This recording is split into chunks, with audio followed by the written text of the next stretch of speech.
Estamos diante de uma das maiores crises da história recente da humanidade. E existem poucas alternativas para que venhamos a nos preparar.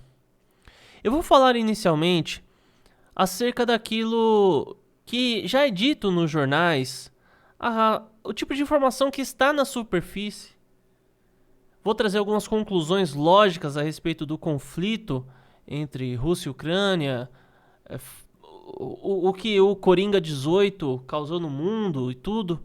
E aos poucos, nesse material aqui, nesse vídeo mesmo, a gente vai se aprofundar. E eu vou passar para vocês a base de tudo isso. Por que tudo isso está acontecendo e quem é que está provocando tudo isso. Tá? Bom, eu te convido a se inscrever nesse canal, ativar o sino das notificações, deixar um like, isso não custa nada e me ajuda bastante, né? Então vamos lá, pessoal. A gente acabou de, entre aspas, né, sair da crise do Coringa 18, cuja a grande mídia afirma que é de responsabilidade única dos supostos os supostos químicos que fizeram com que as pessoas até certo ponto estivessem imunizadas. De primeiro momento, inclusive, as pessoas estariam 100% imunizadas. Depois haveria necessidade de uma nova dose. Daí depois seria uma segunda, uma terceira, uma quarta, uma dose anual. Bom, com tudo isso, estamos tendo sérios problemas. O mundo todo está enfrentando sérios problemas. Porque os governantes, eles já sabem que nós não vivemos em um sistema democrático. Já sabem que existe uma impunidade gigantesca. Então, não é do interesse deles realmente se fazer cumprir a democracia. Eles não estão no poder para cumprir a vontade daqueles que o elegeram. Eles estão lá para cumprir outras vontades. Isso é um fato. Até porque, seja direita, seja esquerda, seja centro, e até os que se dizem libertários e se envolvem com política, no fim das contas, trabalham aí pro mesmo dono. Eles são propriedade de alguém cujo qual não sabemos o verdadeiro nome, não sabemos a verdadeira face. Então, eles mandaram as pessoas ficarem em casa. Lembra o hashtag Fique em Casa? Tá. Então, com esse Fique em Casa, muita gente ganha dinheiro. Só que muitas pessoas também perderam emprego, perderam diversas oportunidades, tiveram que se reinventar e não conseguiram fazer isso. Muita gente se reinventou, mas muita gente não. Né? E a conta disso agora está começando a chegar. Só que, no meio do momento em que a conta está começando a chegar, a gente observa o conflito entre Rússia e Ucrânia, que está movimentando o mundo todo. Mas no que o conflito Rússia e Ucrânia iria incomodar o resto do mundo, ou incomodar precisamente os brasileiros? Bom, olha aqui, eu tenho uma lista que é um pouco antiga, mas a gente já pode levar em consideração. A Rússia foi o terceiro maior produtor mundial de trigo, o maior de beterraba, já foi, eu não sei exatamente se hoje é, tá? E beterraba, para quem não sabe, não é só para comer beterraba, ela serve para virar açúcar e virar etanol também. Já foi o quarto maior produtor de batata, o maior de cevada, o segundo maior de girassol, 13º maior de milho, o maior de aveia, 12º de tomate, quarto de repolho, segundo maior de ervilha, terceiro de centeio, 10º de couza, oitavo de maçã. Enfim, entre os top 10, pepino, cebola, cenoura, abóbora, trigo, sarraceno, grão de bico, groselha, cereja, lentilha,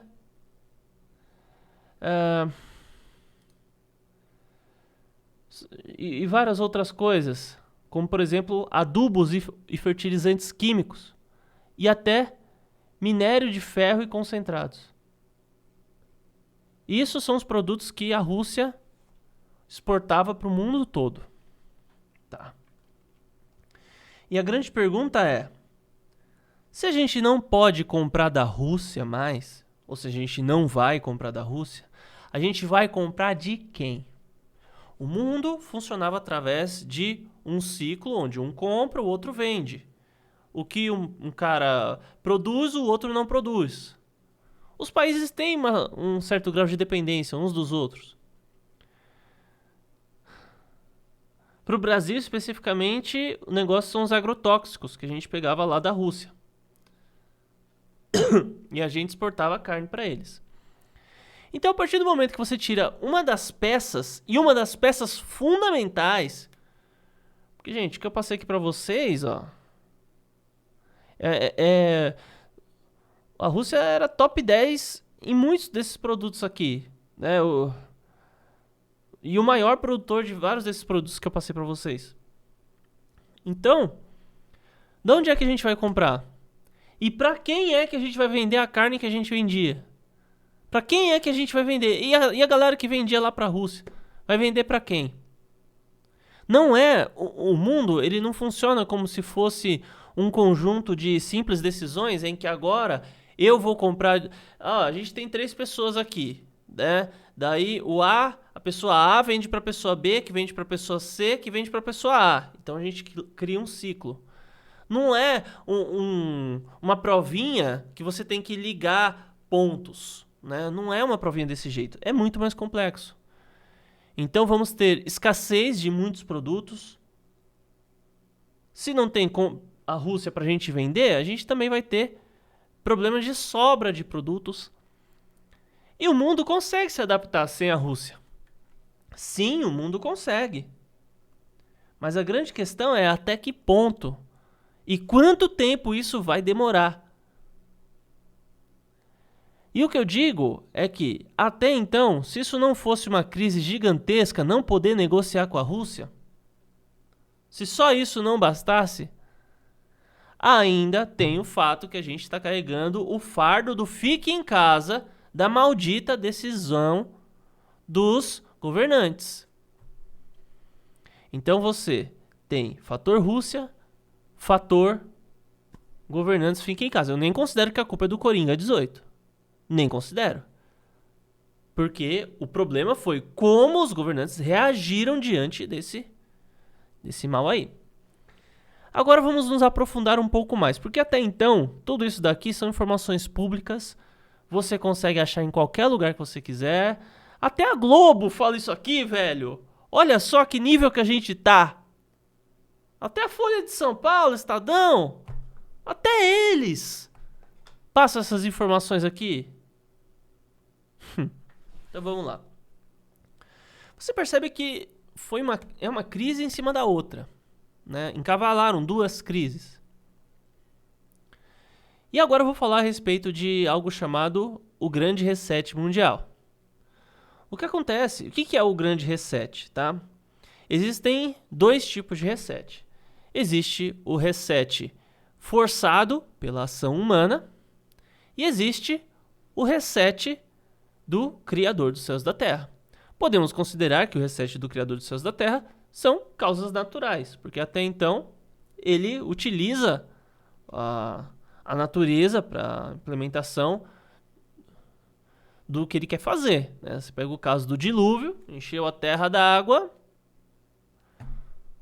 99% da população mundial deve ter ido embora nessa, né? Afinal, não sobrou só a família de Noé, né? A gente viu até após o dilúvio ainda a existência de gigantes. Não foi só para eliminar os híbridos gigantes, foi para eliminar mais coisa e ainda assim sobraram algumas coisas que não sabemos exatamente o propósito, mas ele tem um propósito em todas as coisas.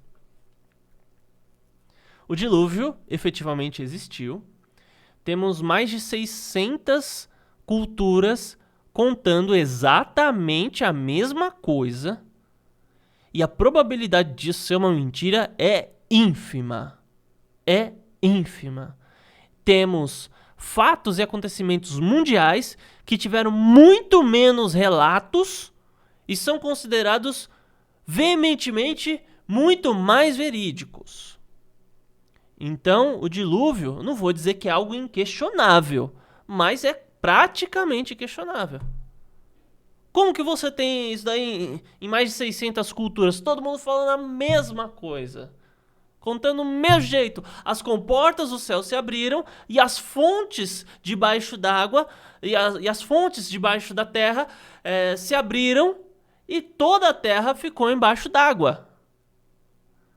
Se você tem tanta gente falando isso, eles podem não ter entendido o contexto, mas provavelmente isso aconteceu. Se você pega... Vamos supor que tem um estádio de futebol. Quantas pessoas tem um estádio de futebol? Não sei. Quantas pessoas estádio de futebol? O estádio Melbourne Cricket Ground. Sei lá, é na Austrália esse estádio aqui. Cabe 100 mil pessoas, tá? Então se você pega 100 mil pessoas... E se você pega um estádio e lá acontece um evento de uma tal forma, e essas 100 mil pessoas, ou 99,9% dessas 100 mil pessoas, relatam exatamente a mesma coisa, é difícil você chegar e falar assim, acho que isso aí não aconteceu não, isso daí é um mito antigo. Então assim, é burrice você falar que o dilúvio não aconteceu, tá? Então, o dilúvio, exemplo de um reset natural, provocado diretamente pelo Criador dos céus e da terra, porque ele tinha um propósito nisso. Ok. Mas o reset que estamos falando nesse momento é o reset de ação humana. Por quê? Nas escrituras é dito: conhecereis a verdade e a verdade vos libertará. Então, se a verdade é o que liberta, o que é que escraviza? A mentira. Então, a partir do momento que você acredita na mentira, você se torna um escravo, você se torna cativo daquele argumento. Você se torna servo daquilo. Se você conta uma mentira para uma pessoa, quanto maior a mentira e maior o grau de crença dela na sua mentira, mais escravizada por você, mais escravizado pelo seu discurso, mais escravizada pelas suas falsas palavras, aquela pessoa estará. Porque ela vai passar a tomar decisões na vida dela baseado no que você disse, dependendo do tamanho da mentira que você contou. Então você é um agente de escravidão. E mesmo que você tenha passado para alguém uma mentira, também sendo que você também acreditava ser por verdade, por consequência, você é um agente de escravidão. Você é um agente subordinado, indireto, ignorante a respeito disso, mas você é um agente propagador da escravidão. A partir do momento que você passa a mentira para frente, você ensina para os seus filhos, você está escravizando os seus filhos. Se existem pessoas que seguem o que você fala e você mente, você está escravizando essas pessoas. Então, a grande ideia é que existe um conjunto de famílias que vivem nesse mundo que elas são... É algo... É como se fosse o 1% do 1%. Só pra gente pegar uma métrica boba, cerca de 95% da riqueza mundial está nas mãos de 3% da população mundial. E digamos que dentro desses 3%, as maiores famílias desse mundo mandam nesses 3%, tá? São um conjunto de 20 famílias, cuja quais ainda existe uma hierarquia, que 12 são principais, e acima delas ainda existe um outro tipo de hierarquia, que a gente não vai falar aqui hoje. Ok. Então, para que eles estejam no poder e se mantenham no poder e garantam o poder amanhã e sempre, pelo menos até eles não conseguirem mais, é necessário que eles venham mentir para as pessoas. Então, vamos começar pela Bíblia, né? A Bíblia é o livro que mais foi impresso e vendido no mundo. A Bíblia nos moldes aos quais os conhecemos.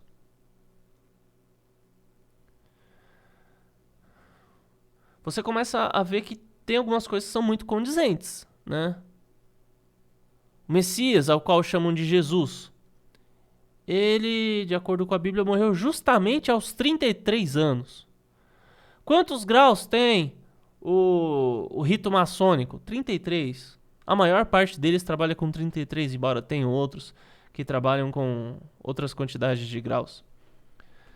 Quando você pega quantidade de livros na Bíblia, 66. É um outro número também muito importante. E a questão é que muito da nossa história foi adulterada. Não existem adulterações na Bíblia. Pô, você sabe que o nome de Jesus não é Jesus, você vem falar que não existe adulteração? Para começo de conversa, o nome de todo mundo que tá lá não é o nome de quem tá lá. Para começo de conversa, não é.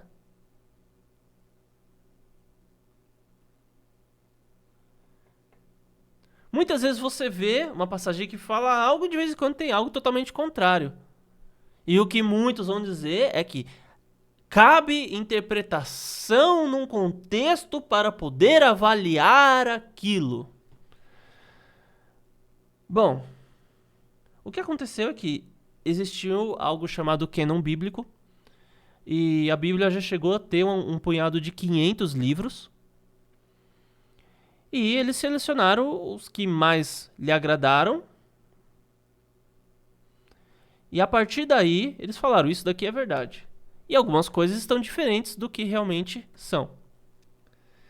A maior parte dessas diferenças são oriundas da linguagem. E o que acontece é que a nossa linguagem, ela é derivada de outra linguagem. Então, veja, o português, por exemplo, ele é derivado do latim. Mas como que aconteceu essa derivação? Do mesmo jeito que acontecem as gírias? Porque as pessoas começaram a falar diferente, e tão diferente, que daí uma pessoa que foi lá morar pro sul tá falando extremamente diferente da pessoa que mora lá no norte. Então, no fim das contas, não. O que aconteceu é que a língua portuguesa foi criada, a língua inglesa foi criada, e periodicamente os idiomas são revisados, atualizados e, dependendo do período, até trocados, para que justamente seja cada vez mais difícil você resgatar os fatos históricos. Isso é uma coisa totalmente programada. Isso é algo que é planejado para que não tenhamos acesso às verdadeiras informações históricas. Você pega o caso lá do instituto que foi vasculhar a Amazônia, os caras que descobriram os artefatos antigos na Amazônia, e eles, no momento que descobriram, para não infringir nenhuma lei, avisaram os órgãos competentes. E os órgãos competentes chegaram no lugar, primeira coisa que fizeram, tiraram eles de lá. Eles têm vídeo de objetos de metal que eles tinham achado nessa busca. Só que no momento que foi publicado, as informações foram publicadas, o que aconteceu é que eles tiraram, só tinha objeto de cerâmica. Porque se tivesse objeto de metal, a quantidade de explicação que teriam que dar a respeito de ter metal batido ali, metal trabalhado, é uma explicação gigantesca. E isso ia mostrar que, efetivamente, os livros de história estavam errados. E sim, os livros de história estão errados. Hoje a nossa história é contada através de alguns veículos grandes de mídia, através do Estado e através das faculdades públicas, tá? Então, é o mesmo discurso sendo implementado através dessas três vias. E você fala assim, mas então quer dizer que os universitários públicos, né, quem saiu da USP, por exemplo, é um cara que saiu já com a mente deturpada. É isso? Sim. Mas o problema não acaba aí. Olha o ciclo. Essa pessoa sai com a mente deturpada, ela fez faculdade da USP, ela vai se achar demais por conta disso, ela vai achar que ela é super inteligente, ela vai se tornar um professor e vai ensinar o seu filho na escola o que ela acha que é o correto. Claro, ela vai receber uma programação que também foi feita por um conjunto de profissionais da USP ou de outras faculdades aí, públicas, em conjunto com o Estado. E essas pessoas acabam dominando grande parte do sistema de ensino. E muitos desses, quando se destacam um pouco mais nesse meio, vão para onde? Vão para as faculdades públicas de novo, reiniciar tal ciclo. Então, é um ciclo de mentiras que é gerado para que nós cheguemos nesse ponto. Então, nós estamos diante de uma história que foi apagada através da linguagem, através da mentira e através de recursos tecnológicos. Esse reset periodicamente acontece para que não conheçamos o passado. Através do momento em que não conhecemos o passado, mentiras nos são contadas e nós somos escravizados por essa mentira.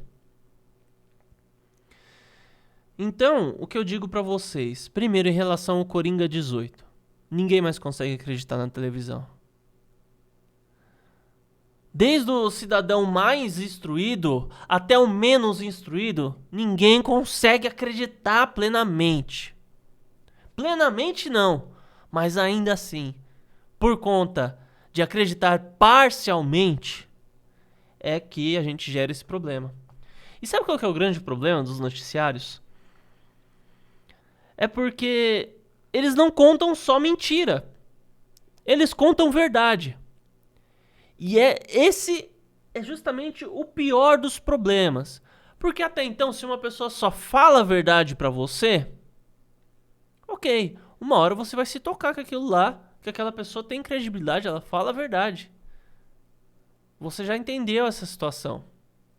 Agora, quando alguém só fala mentira, ela pega uma informação, conta, e você acredita, depois logo em seguida você percebe que é mentira. Eles falam assim, olha, vamos supor, amanhã o dia inteiro vai chover, daí faz sol o dia inteiro. Amanhã o dia inteiro vai fazer sol, daí faz chuva.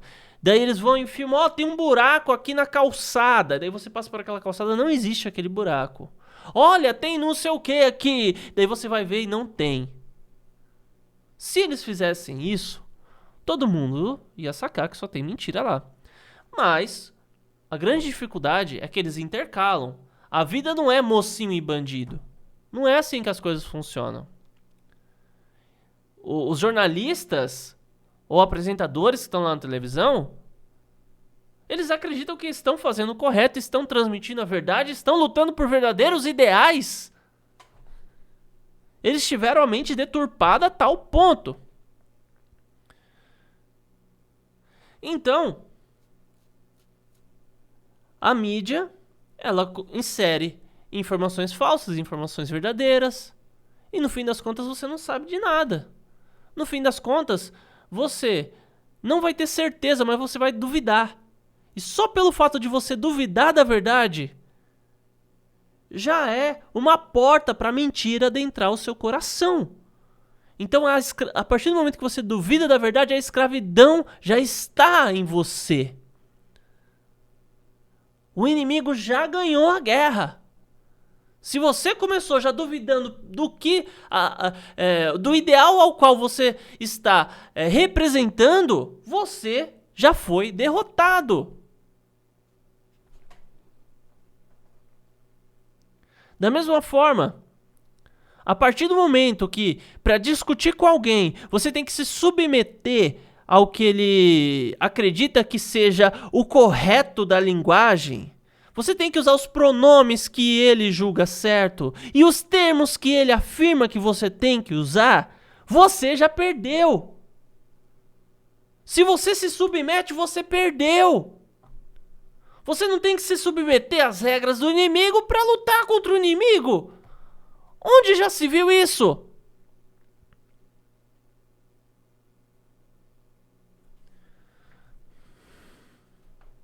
Outro ponto. Você não precisa respeitar a opinião de ninguém. Você respeita no máximo o direito daquela pessoa de dizer o que ela quiser. Ela tem o direito de dizer o que quiser. A vida é dela. Só que ao mesmo tempo, tanto quanto ela tem direito de dizer o que quiser, você tem o direito de não querer ouvir. É seu direito não ser obrigado a ouvir. Só que o que as pessoas querem hoje é justamente falar e não ouvir nada. Vamos conversar. Quando uma pessoa começa desse jeito, não é que ela quer conversar, ela quer que você ouça ela e fique quieto. As pessoas não estão interessadas na sua opinião, no que você tem a dizer verdadeiramente. Não é assim que a vida funciona. E o ser humano foi adestrado para ser dessa maneira. Cabe a você buscar métodos e artifícios para sair disso tudo. É sua responsabilidade. Você tem que assumir as rédeas da sua vida. Você tem que entender que muitas vezes você não pode, você talvez não seja culpado pelo buraco que você tá. Alguém pode ter amarrado você e jogado lá dentro. Mas é responsabilidade sua sair de lá. E outra, você tem que querer sair do buraco. Não é só isso, tá? Então estamos passando por uma gigantesca crise forjada. Estamos passando por uma gigantesca mentira. Um conjunto de crises para que haja o grande reset mundial. O epicentro desse reset é a área financeira. Já ouviu falar que o dinheiro é a raiz de todos os males? Aliás, o dinheiro não é a raiz. O amor ao dinheiro é a raiz de todos os males. Pois bem, tendo entendido que o amor ao dinheiro é a raiz de todos os males, o que eles vão mexer? O que eles vão fazer para mexer com você? Dinheiro. As pessoas se julgam tão inteligentes, se julgam tão espertas, tão sabidas, mas manda o cara plantar uma batata. Ele vai saber plantar batata? Não vai. Eu tô aqui no meu escritório, eu tô tentando plantar alho e deu errado. E olha que alho é o negócio mais fácil do mundo de você plantar. Eu cometi erro para fazer um negócio que é mais simples do mundo. Gente, alimento é o básico para o ser humano sobreviver. Se o ser humano não sabe produzir o próprio alimento, por consequência, ele não tem o básico, ele não tem o conhecimento sobre o básico. O que adianta você conhecer a respeito de programação, de computador, de design, de publicidade, de redes sociais, você saber como funciona um motor, você ter todo o conhecimento a respeito das áreas filosóficas mais aplicadas e apuradas e refinadas do mundo, se você não sabe nem como faz para plantar e colher? Você tem noção que esse é o conhecimento básico? E se você não tiver o que comer, você precisa pegar um animal. Você tem coragem de cortar o animal e você sabe qual parte dá pra você comer? Você sabe que tipo de ação você acaba fazendo diante do animal que, se você fizer aquilo, você contamina toda a carne, a carcaça dele, e aquilo lá, se você comer, você vai morrer? Então a gente não sabe. Fomos afastados desses conhecimentos básicos através de métodos de terceirização e intermediação. Hoje temos profissões que são tão distantes da realidade, são tão distantes da vida real, que simplesmente, se acabasse a internet no mundo, o cara não ia saber o que fazer da vida. Acabou. Se acabasse a energia elétrica, então, lascou, parceiro, lascou, o cara morre de fome. A Terra é vasta, existe espaço para todo mundo, tem como todo mundo produzir. Existe a mentira de que não. Eu fui ver, para vocês terem ideia do tamanho da mentira e de como o mundo é realmente suficiente para todos. Eu fui fazer um cálculo, eu demorei umas 3, 4 horas fazendo esse cálculo. Atrasei trabalho, me enrolei em entregar algumas coisas, mas eu falei, não, eu preciso entender se isso daqui é realmente uma verdade ou uma mentira. Então eu fiz lá a conta. Um ser humano, quanto espaço precisa para viver? Porque falam que o mundo está superlotado, né? Daí eu fui ver, primeiro, o que os órgãos oficiais falam. Tá? Aqui no Brasil, é dito que um ser humano precisa de 2 hectares para sobreviver. O órgão responsável pela agricultura nos Estados Unidos afirma que cada pessoa precisa de 7 hectares para sobreviver. Vamos ver aqui. Quanto que é um hectare? 10 mil metros. Hectare. É com H? Para metros. 1 hectare, 10 mil metros. Né? 10 mil metros quadrados. Tá. Então, pessoal, eu fui fazer a conta. Falei, caramba, 7 hectares, velho? Será mesmo? Será mesmo 7 hectares? Porque por essa lógica, ainda assim dá pra todo mundo viver tranquilamente no mundo, mas os recursos talvez vão ficar escassos muito rápido. Então, eu descartei o cara que é vegetariano ou vegano, que vai gastar espaços absurdamente grandes, espaços gigantescos. Descartei também o extremo oposto, que é o cara que vive, por exemplo, na beira do rio. Ele só precisa de uma rede, uma casinha pequena e um barquinho. E às vezes nem isso, né? Às vezes nem isso. Daí ele pesca e vive da pesca, ok. Eu descartei os extremos. E eu para começar, fiz o exemplo com galinhas, né? Quantas galinhas você precisa ter? E pior que agora eu não tenho a conta aqui para mostrar para vocês, mas eu deixando com folga, mas com bom aproveitamento do terreno, tá? 1.000 metros quadrados, um ser humano consegue sobreviver. Ele consegue sobreviver, pelo menos criando galinhas, as galinhas botando ovo. Ele plantando o milho e estocando o milho para os períodos em que pode haver perda da safra menor, ou para ir distribuindo durante o ano para as galinhas, enfim. Eu fiz toda a conta, um negócio bem complexo. Eu calculei o peso da saca, a quantidade de milho média que uma galinha consome, fui sempre jogando para mais. Então, pessoal, eles estão falando aí que 1 hectare equivale a 10 mil metros quadrados, né? O que são, então, 10 quilômetros quadrados. 1 quilômetro é necessário para o ser humano sobreviver. Ainda com um pouquinho de sobra, tá? Na verdade, com menos que isso, se ele tiver um aproveitamento máximo do terreno, ele consegue sobreviver, tá? Mas eu coloquei aqui 1 quilômetro.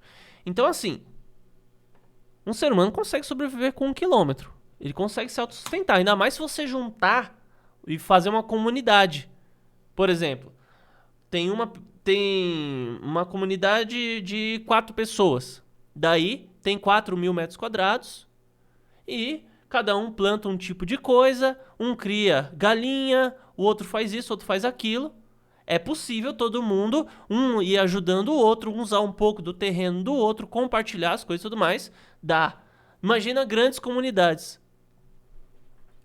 Então, existe uma mentira que é dita, que o mundo está superlotado, está tudo com problema, porque eles querem o tempo todo que a população esteja debaixo de pressão, debaixo de ordens, debaixo da mentira, sejam escravizados. E o que está acontecendo nesse momento é que o Coringa 18 e o conflito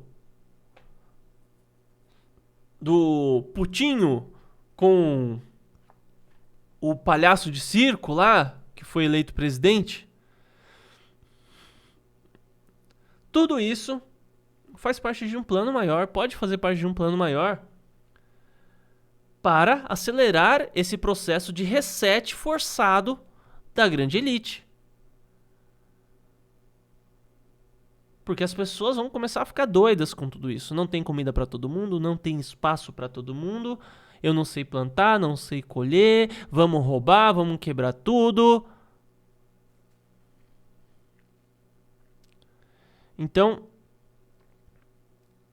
dessa maneira, eles planejam destruir todo o resto, a partir do epicentro do reset financeiro.